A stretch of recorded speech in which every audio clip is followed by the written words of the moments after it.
Hello everyone and welcome back to Mathboltmaster. আৰম্ভ কৰো আমাৰ আজিৰ সেশনটো। তো আজিৰ সেশনটো হ'ব এটা ভিডিও সেশন। তো আজিৰ সেশনত আমি কথা পাতিম কম্পেয়াৰিং ফ্ৰেকশন যোনটো অলৰেডি আমি কৰি থৈছো। আমি আজি ফ্ৰেকশন মডেলস ইউজ কৰি পেলাই শিকিম যে দুটা ফ্ৰেকশন আমি কেনেকা কম্পেয়াৰ কৰিব পাৰো। যেহেতু এটা ভিডিও সেশন হয়, ভিডিওটো চাম আৰু স্টেপ বাই স্টেপ আমি শিকিবলৈ চেষ্টা কৰিম। So let us begin. What I want to do in this video is compare the fraction 7/10 to the fraction 8/9. And like always, I encourage you to pause the video and see if you can figure out whether one of these is larger than the other or whether they are equal. তো ইয়াতে আমাক দুটা ফ্ৰেকশন দিছে। এটা ফ্ৰেকশন হৈছে 7/10 আৰু আনটো ফ্ৰেকশন দিছে ইয়াতে আমাৰ 8/9 আৰু আমাক কৈছে এই দুটা ফ্ৰেকশনক কম্পেয়াৰ কৰিব লাগে। তাৰ মানে কোনবা এটা ইয়াতে ডাঙৰ হ'ব আৰু কোনবা এটা সৰু হ'ব নে দুইটাই ইকুৱেল হ'ব। কম্পেৰিজন কৰাটো মিনিংটো এইটো হৈছে ইকুৱেল হ'ব পাৰে। তো তেনেহ'লে এইটো কি হ'ব আনসাৰ। তো পজ কৰি পেলাই এবাৰ ভাবি লোৱা কোনটো হ'ব পাৰে ডাঙৰ বা কোনটো হ'ব পাৰে সৰু বা নে দুইটা ইকুৱেলে হয়। তিনিটা সিনাৰিও আছে। তো তেনেহ'লে অলপ দেৰি ভাবি লোৱা। So for me in this video, I want to think about it visually. And I'm going to do that using holes of the same size that are circles. So let me draw them, or let me get them here. So there. তো ইয়াতে কি কৰিব, ইয়াতে আমি holes use কৰিম। তো whole same circle হ'ব লাগিব। সাৰ্কেলৰ যোনটো সাইজটো হয় সেইটো সেম টু সেম হ'ব লাগিব। সেই সাৰ্কেলৰ সাইজটো ইউজ কৰি পেলাই আমি কি কৰিম, কম্পেৰিজন কৰিম। তো ইয়াতে দুটা সাৰ্কেল আছে। প্ৰথম সাৰ্কেলটো যদি আমি চাওঁ তো প্ৰথম সাৰ্কেল এটা আমি কাম কৰোঁ, এই সাৰ্কেল দুটা আমিও ড্ৰ কৰি লওঁ। এতিয়া এই দুটা সাৰ্কেলটো আমি প্ৰথমতে চাই লওঁ। ফাৰ্ষ্ট সাৰ্কেলটোত অলপ ডিফাৰেঞ্চ আছে দুটা সাৰ্কেল। অলদো দুটা সাৰ্কেলৰ সাইজটো সেম হয় কিন্তু নাম্বাৰ অফ ডিভিজনছ বেলেগ বেলেগ হয়।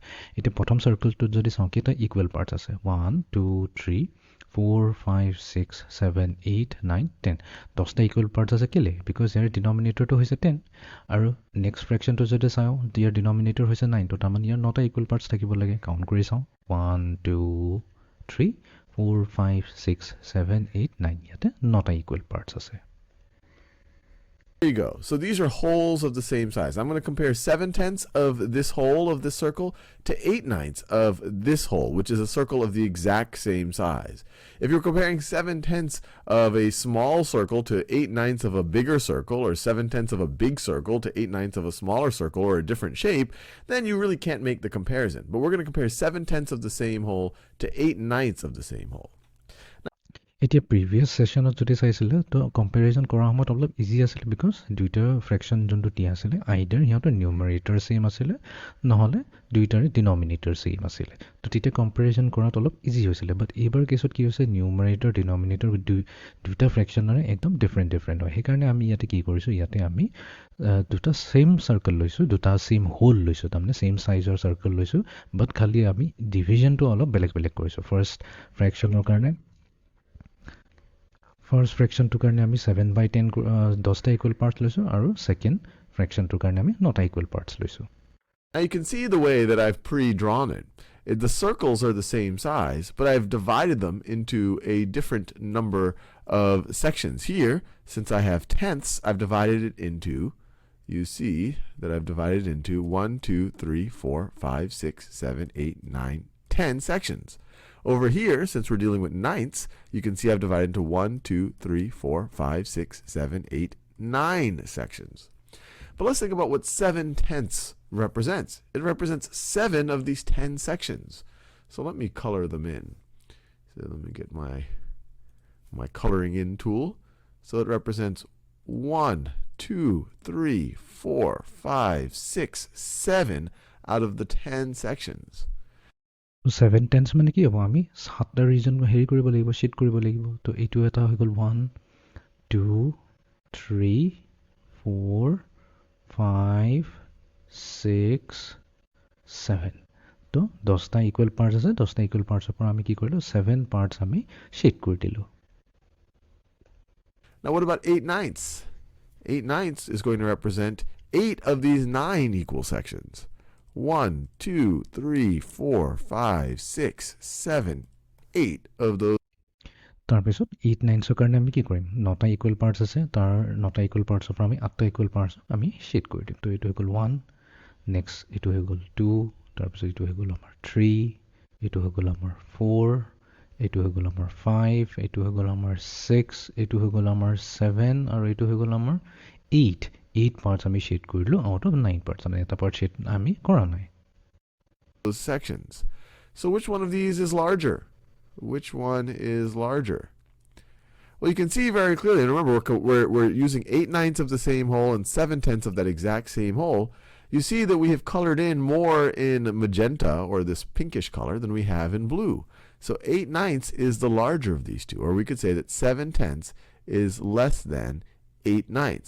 And once again, the way I remember what symbol to use, তো এতিয়া আমি যদি ফিগাৰটো চাওঁ, ফাৰ্ষ্ট ফিগাৰত কিমান আছে? এতিয়া আমি হেৰিবোৰ চাব নালাগে, এই লাইনছবোৰ চাব নালাগে, কিমানটা ৰিজন ইয়াতে শেড কৰা আছে. এতিয়া আমি যদি চাওঁ, পুৰা এইখিনি ৰিজন আমি কি কৰিছোঁ? শেড কৰি দিছোঁ.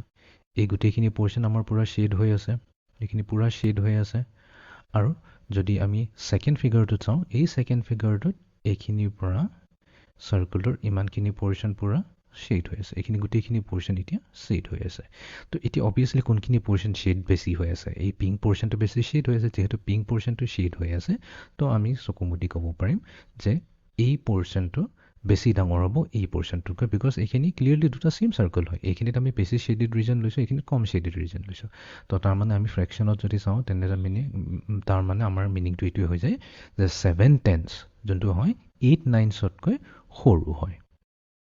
we always want it opening to the larger of the two numbers, or the tip is going to be pointing to the smaller of the two numbers. So 7/10 is less than 8/9. তো আই hope এতিয়া clear হৈ গ'ল. যদি দুটা fraction দিয়া থাকে যাৰ নিউমাৰেটৰ denominator completely different হয়, তেনেহ'লে আমি ফিগাৰ আঁকি পেলাই এইটো ক'ব পাৰিম যে কোনটো ফ্ৰেকশ্যন ডাঙৰ হয় আৰু কোনটো ফ্ৰেকশ্যন সৰু হয়. আৰু যোনটো এটা বোনাছৰ কথা মই কৈছিলোঁ প্ৰিভিয়াছ ছেশ্যনতো আমি অলৰেডি কথা পাতি থৈছোঁ, তো আমি ইয়াতো এনেকুৱাকৈ চেক কৰিব পাৰোঁ. আমাৰ তাত আছে 7/10, এটা আছে 7/10, আৰু এইফালে আছে 8/9. আমি কি কৰিম? মাল্টিপ্লাই কৰি দিম. 7ক 9ৰ লগত মাল্টিপ্লাই কৰি দিম. চ' 7 মাল্টিপ্লাই টু 9, আৰু এইফালে কি কৰি দিম? এই ডিনমিনেটৰ 10ক মাল্টিপ্লাই কৰি দিম 8ৰ লগত. তো 7/9 63, আৰু এইফালে 10/8 80. তো আমি কোনটো ডাঙৰ হয় এইটোতো আমি জানো এতিয়া 80 63তকৈ ডাঙৰ হয়. তাৰমানে এইটো ডাঙৰ হৈ থাকিব, এইটো ডাঙৰ হৈ থাকিব. 8/9 7/10তকৈ ডাঙৰ হ'ব. তো আমিও এনেকৈ কুইকলি চেক কৰি ল'ব পাৰোঁ যে কোনটো ফ্ৰেকশ্যন ডাঙৰ হয়. বাট মই সদায় প্ৰেফাৰ কৰিম তোমালোকে সদায় এই ভিজুৱেলি বস্তুটো বুজিবলৈ চেষ্টা কৰিবা, তেতিয়া বেছি ইজি হয়, তেতিয়া সদায় মনত থাকিব ভালকৈ. তো আজিৰ ছেশ্যনটো এইখিনিতে সমাপ্ত কৰিলোঁ. See you in the next session. Thank U.